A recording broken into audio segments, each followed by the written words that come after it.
Hello दोस्तों, बहुत बहुत स्वागत है भाई आप सभी का हिंदी मीडियम के इस नंबर 1 चैनल शुभम क्लास में। दोस्तों, आपके फिजिक्स के पेपर में मात्र 2 दिन का गैप है और इस 2 दिन के अंदर अगर आप अभी तक फिजिक्स में कुछ भी नहीं पढ़े हैं या आपका कुछ नहीं तैयार है तो किस तरीके से हम इस 2 दिन के अंदर अपनी तैयारी इतनी जबरदस्त रखें कि पूरे एग्जाम में जो भी क्वेश्चन आए उसे आसानी से करके आ जाएं और एग्जाम में 90+ आराम से लेकर आ जाएं। तो उसके लिए आज आप सभी को मैं पूरी प्लानिंग का भाई ये सबसे बड़ा ब्रह्मास्त्र देने वाला हूं। आप सभी लोग इस सेशन को शुरू से लेकर लास्ट तक पूरा देखिएगा, क्योंकि भाई इससे पहले आप हिंदी, मैथ और बायो का पेपर दे चुके हैं, यानी कुल मिला के ना थके हैं पांव कभी, ना हिम्मत हारी है। गणित, हिंदी और विज्ञान में आप सभी लोगों ने जंग जीत ली है। अब आपके भौतिक विज्ञान की बारी है। तो बिल्कुल इसी तरीके से जैसे आपने हिंदी,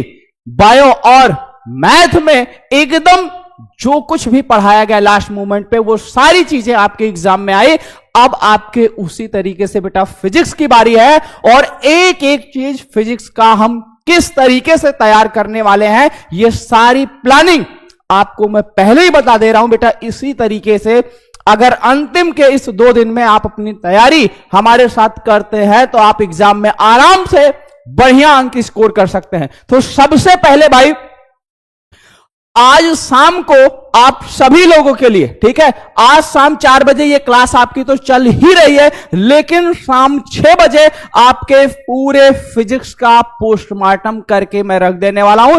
यानी जिन छात्रों का अभी तक कुछ भी नहीं तैयार है उनका पूरा एकदम अच्छे से तैयार हो जाएगा फिजिक्स के इस पोस्टमार्टम में। उसके बाद फिर 4 मार्च को यानी कि कल सुबह 6 बजे आपको पूरे फिजिक्स का वायरल पेपर यानी फिजिक्स का वायरल पेपर सॉल्व कराएंगे। और इसके साथ साथ दोपहर में 12 बजे आपके फिजिक्स के न्यूमेरिकल को हम लोग बिल्कुल एकदम नस्ते नाबूद करेंगे। यानी फिजिक्स के न्यूमेरिकल जो आपके पेपर के लेवल को बेटा हार्ड बनाते हैं, उन्हें सबसे पहले हम लोग धुआं करेंगे इस 12 बजे वाले सेशन में। और फिर शाम को 6 बजे पूरे फिजिक्स का भाई महायज्ञ होगा। यानी जो कुछ भी आपके फिजिक्स में बचा रहेगा वो सारी चीजें आपको इस महायज्ञ में एक साथ देखने को मिलेगा।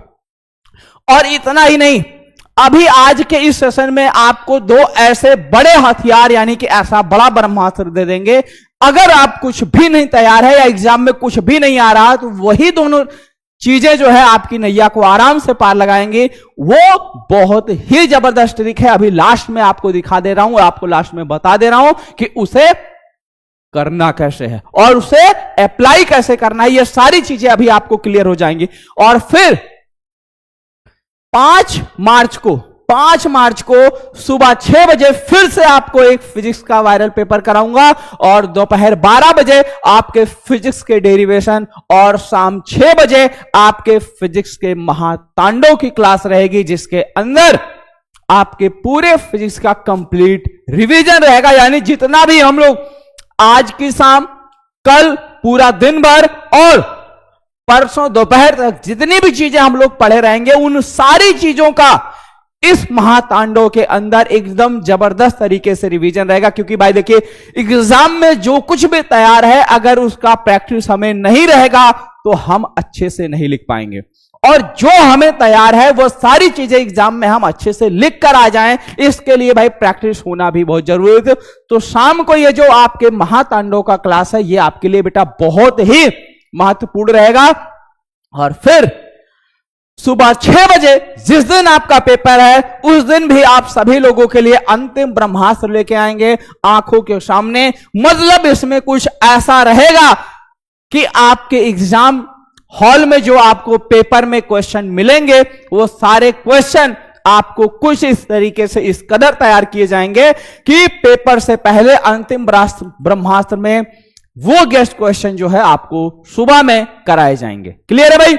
तो ये सारी चीजें, ये रही पूरी की पूरी प्लानिंग, कब कब क्या होने वाला। तो फिर से एक बार मैं रिपीट कर दे रहा हूं, आज शाम 6 बजे आपके फिजिक्स का पोस्टमार्टम सुबह, ठीक है, 4 मार्च की सुबह 6 बजे आपका एक वायरल पेपर और फिर दोपहर 12 बजे फिजिक्स के न्यूमेरिकल और फिर शाम 6 बजे महायज्ञ।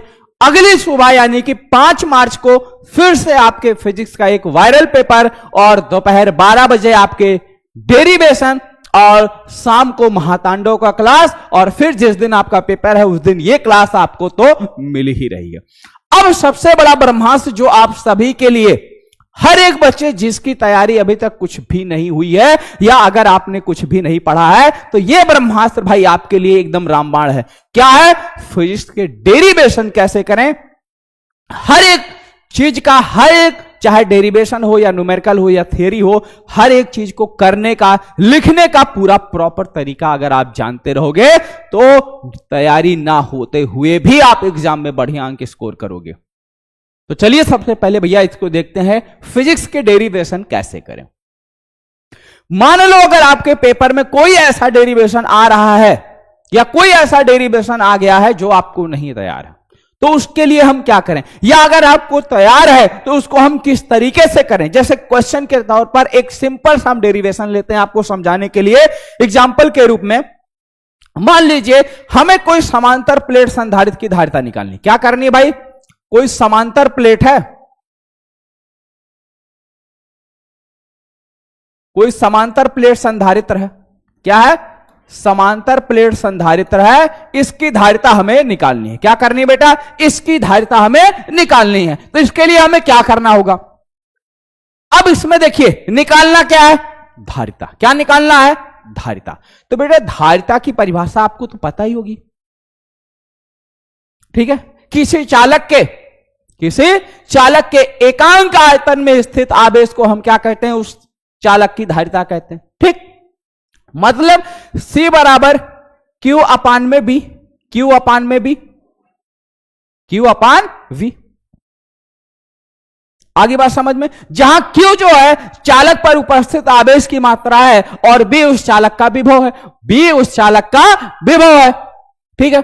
ये इतनी फार्मूला सिंपल सा आप जानते हैं, लेकिन ये फार्मूला हमें पता है, लेकिन निकालना क्या है? समांतर प्लेट संधारित्र की धारिता। तो समांतर प्लेट संधारित्र की धारिता कैसे निकाली जाती है? तो सबसे पहले बेटा आप यह समझ लो कि समांतर प्लेट संधारित्र होता क्या है, ठीक। इतनी बात आपको पता है कि समांतर प्लेट संधारित्र होता क्या है।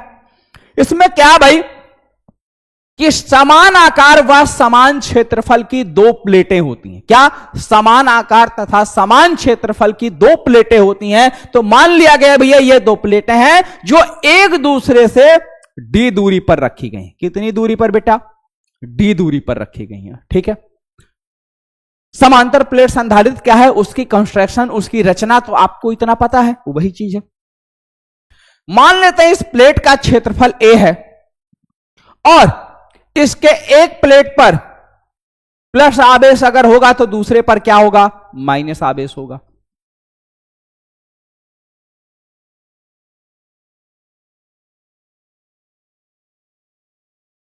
ठीक है। इसका आवेश घनत्व क्या है? सिग्मा है। अगर इस पर आवेश की मात्रा पूछी जाए तो आवेश की मात्रा बराबर क्या हो जाएगी? आवेश घनत्व गुणे क्षेत्रफल।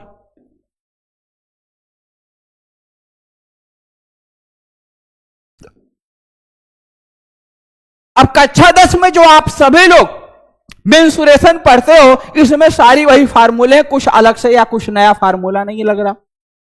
हमें आवेश घनत्व दिया है बेटा, क्या दिया है? आवेश घनत्व दिया है, क्या है? सिग्मा है। तो इस पर उपस्थित आवेश की मात्रा कितनी हो गई? सिग्मा इंटू ए होगी, समीकरण नंबर 1। यानी हमें निकाल लिया आवेश, आवेश की मान हमने निकाल लिया। अब हमें क्या निकालना? विभव। विभव क्या? इन प्लेटों के बीच में कितना विभव होगा या कितना विभवांतर होगा, ये अगर हम निकाल लें तो इस फार्मूले में उठा के रख देंगे, सीधे सीधे हमारा आंसर आ जाएगा। यही ना? यही ना? अब देखो ये आवेशित है, ये प्लेटें क्या है? आवेशित है। तो आवेशित प्लेटों की वजह से क्या उत्पन्न होता है? वैद्युत क्षेत्र उत्पन्न होता है। तो प्लेटों के बीच में कितना वैद्युत क्षेत्र उत्पन्न होगा? ई बराबर सिग्मा बटे एप्सिलॉन नॉट, ठीक। ई बराबर कितना होगा? सिग्मा बटे एप्सिलॉन नॉट होगा, ठीक है। और वैद्युत क्षेत्र की तीव्रता और विभव में हम संबंध जाते हैं, क्या होता है? V बराबर होता है ई इंटू डी, जहां डी क्या प्लेटों के बीच की दूरी, ई का मान सिग्मा बटे एप्सिलॉन नॉट इंटू डी।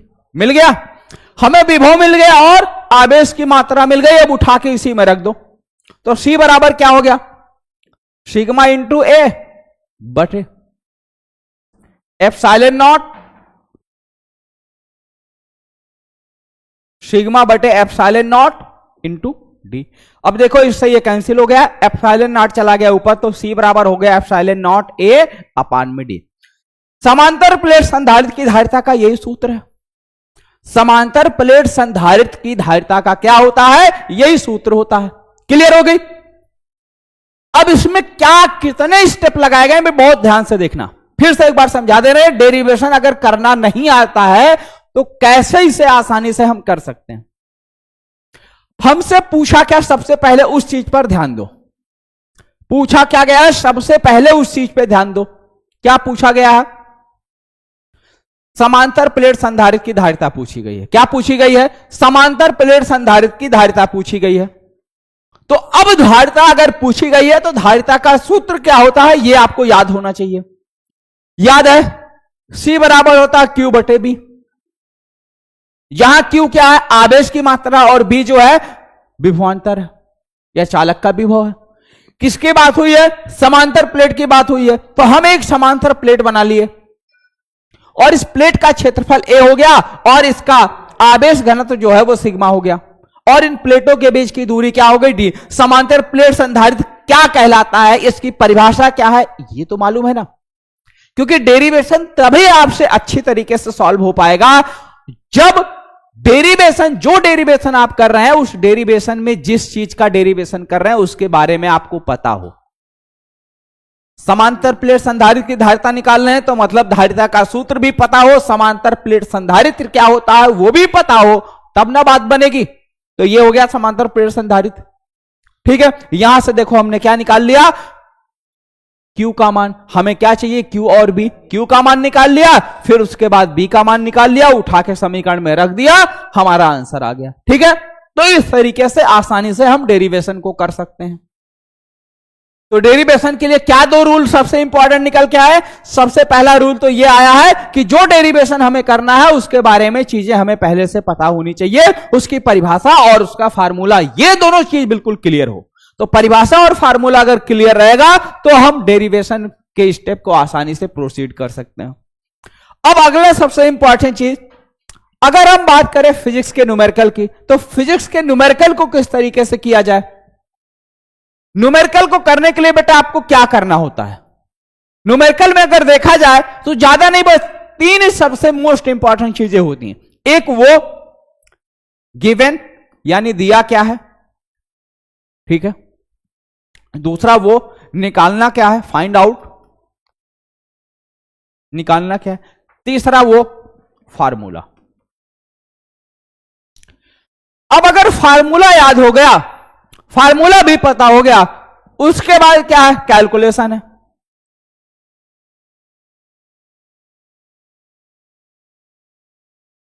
बस इन चार चीजों के अलावा आपके न्यूमेरिकल में पांचवें चीज की जरूरत नहीं है, और पांचवें चीज की अगर जरूरत है तो वो लास्ट में क्या है, यूनिट।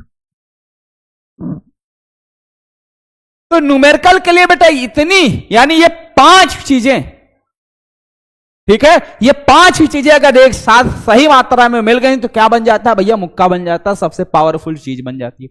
उसी तरीके से अगर ये पांच चीजें अगर आपको अच्छे से पता है, बस इन्हीं पांच चीजों पर फोकस आपने किया, तो फिजिक्स का बेटा कोई भी न्यूमेरिकल हो, चाहे वो बोर्ड एग्जाम के लेवल का हो या किसी कॉम्पिटिटिव एग्जाम के लेवल का हो, कोई भी क्वेश्चन हो आसानी से लगा सकते हो। बस ये पांच चीजें अगर आपको पता है, और ये पांच चीजें पता कैसे करनी है इस पे ध्यान दो। सबसे पहला काम, क्या दिया है और क्या निकालना है, यानी इन दोनों चीजों के लिए सबसे पहले आपको क्या करना होगा, रीड द क्वेश्चन।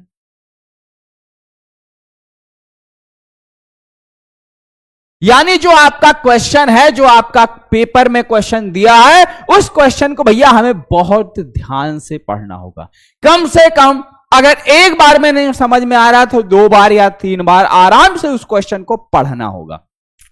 ठीक है, फिर जब उसे आसानी से बिल्कुल ध्यान से पढ़ोगे तब आपको समझ में आएगा। अभी एग्जाम्पल दिखा रहा हूं, एक ऐसा क्वेश्चन लेके आ रहा हूं जो आसानी से आप कर लोगे। फार्मूला, फिर जो दिया है और जो निकालना है, इन सबको को रिलेट करते हुए हमें एक ऐसा फार्मूला, मतलब फार्मूला हमें याद होना चाहिए, या जो हमें दिया है, जो निकालना है, ये सारे टर्म उसमें आ जाएं एक साथ। ठीक है, फिर फार्मूले पे रखो, कैलकुलेट करो और लास्ट में जो है यूनिट लिखो, आंसर आ गया। अब एक क्वेश्चन आपके सामने है। अब आइए इस क्वेश्चन पर जो हमने सीखा वो प्रैक्टिकल हम लोग करते हैं।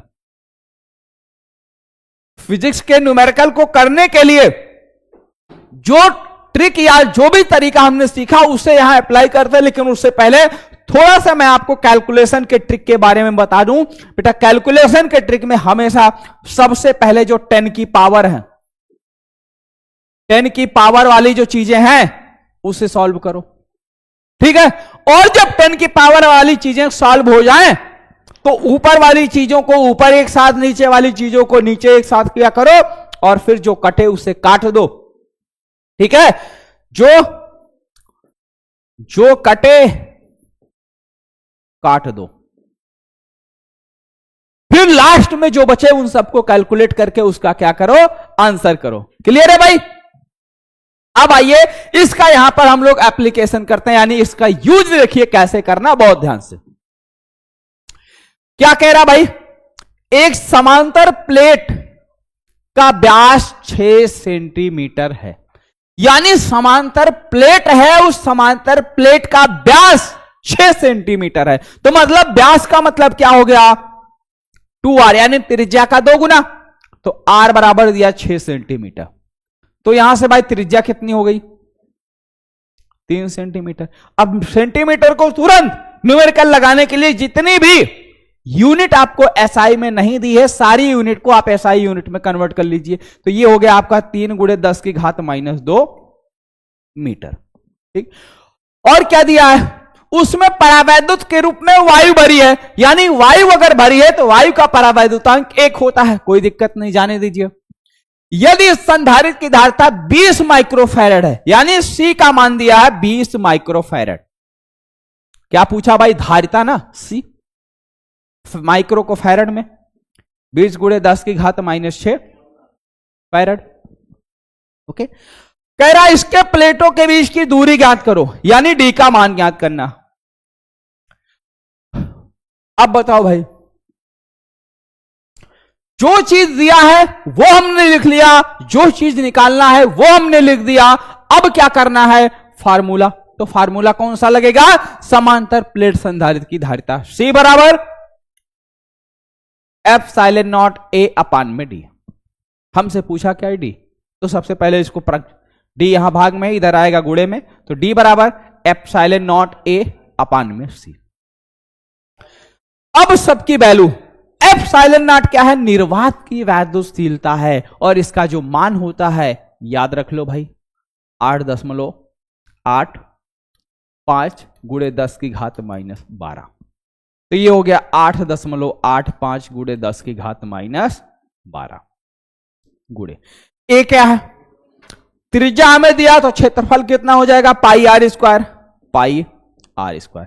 आर की वैल्यू अभी रख देते हैं।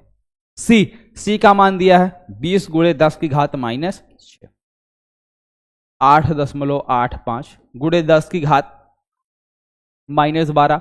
पाई का मान 22/7 या 3.14, जो भी रखना चाहते हो रख लो, 3.14 गुणे आर का मान 3 × 10 की घात -2 का होल स्क्वायर बटे 20 × 10 की घात -6। हमने क्या कहा भाई, सॉल्व करते समय सबसे पहले 10 की सारी पावर को देख लो। 8.85 गुणे 10 की घात, यहां -12 है, नीचे -6, नीचे वाला -6 ऊपर जाएगा, +6 हो जाएगा, तो -12 + 6 यानी कि हो गया -6 गुणे 3.14 गुणे स्क्वायर करोगे, 3 का वर्ग करोगे 9 हो जाएगा, गुणे 10 की पावर -4 डिवाइडेड बाई 20। अब क्या करना भाई, डी बराबर यहां -6 यहां -4, कितना हो गया 8.85 गुणे 3.14 गुणे 9 और गुणे 10 की घात -10 और बटे 20। ठीक है, अब क्या करना, अब कोई 10 की पावर नहीं बची, अब और कुछ कट नहीं रहा, क्योंकि 2 से काटना चाहो 2 से काट दो, 2 दहम 10, 2 1 के 2 और 2 पंचे 10, 2 से 14, ये कट गया। ठीक है, नीचे 10 हो गया, 10 होने का मतलब ऊपर जाएगा माइनस हो जाएगा पावर, 10 का मतलब नीचे पावर 1 है, 10 का मतलब क्या होता है 10 की पावर 1, ऊपर जाएगा -1 हो जाएगा और -10 पहले से, तो इसमें एक और बढ़ गया 11।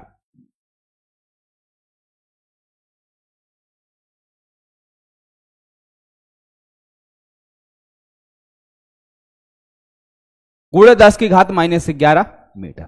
अब इन सब का क्या करो, गुणा कर लो, इन सबको आपस में क्या करो, गुणा कर लो एक साथ। गुणा करने के लिए जो दशमलव लगा है, दशमलव को भूल जाओ, दशमलव हटाओ, ऐसे सिंपल गुणा कर लो। उसके बाद फिर क्या करो, गुणा करने के बाद जितना आता है 1 2 3 4, 4 अंक पे दशमलव है, पीछे से गिनो 4 अंक पे दशमलव लगा दो और गुणे 10 की घात -11 मीटर, यही हमारा क्या हो जाएगा, आंसर हो जाएगा। ठीक है भाई, तो इस तरीके से हम आसानी से कोई भी न्यूमेरिकल दिया रहे उसे अच्छे से कर सकते हैं। क्लियर, एकदम बात समझ में आ गई भाई सभी लोग? तो सभी लोग भाई शाम 6 बजे तैयार रहिएगा फिजिक्स के पोस्टमार्टम के लिए। ये आपकी थी पूरी की पूरी प्लानिंग, और इसके साथ साथ न्यूमेरिकल व डेरिवेशन कैसे करें, ये इसकी ट्रिक थी। फिलहाल अगर अभी भी आपको न्यूमेरिकल या डेरिवेशन में कोई दिक्कत लग रही तो पूरे इस प्लानिंग में न्यूमेरिकल का एक अलग से सेशन है, डेरिवेशन का एक अलग से सेशन है, वो सारी चीजें आपको वहां अच्छे समझ में आ जाएगी। ठीक है भाई, तो सभी लोग शाम को 6 बजे जरूर हर हाल में बेटा तैयार रहिएगा, क्योंकि अगर आपने फिजिक्स की तैयारी कर ली है थोड़ी बहुत या कुछ नहीं कर पाए हैं, तो भाई अगर तैयारी कर ली हो तो रिवीजन भी बहुत जरूरी है, और अगर आपकी तैयारी नहीं हुई है तब तो आपको हर हाल में 6 बजे का सेशन देखना ही देखना है। ठीक है भाई, तो चलिए मिलते हैं शाम को 6 बजे। सभी लोग तैयार है ना? एक बार जल्दी से कमेंट सेक्शन में कमेंट करके जरूर बताइएगा कि यस सर हम लोग तैयार हैं, और एक बार भाई सभी लोग वीडियो को लाइक और सेशन को शेयर कर देंगे। Okay, thank you.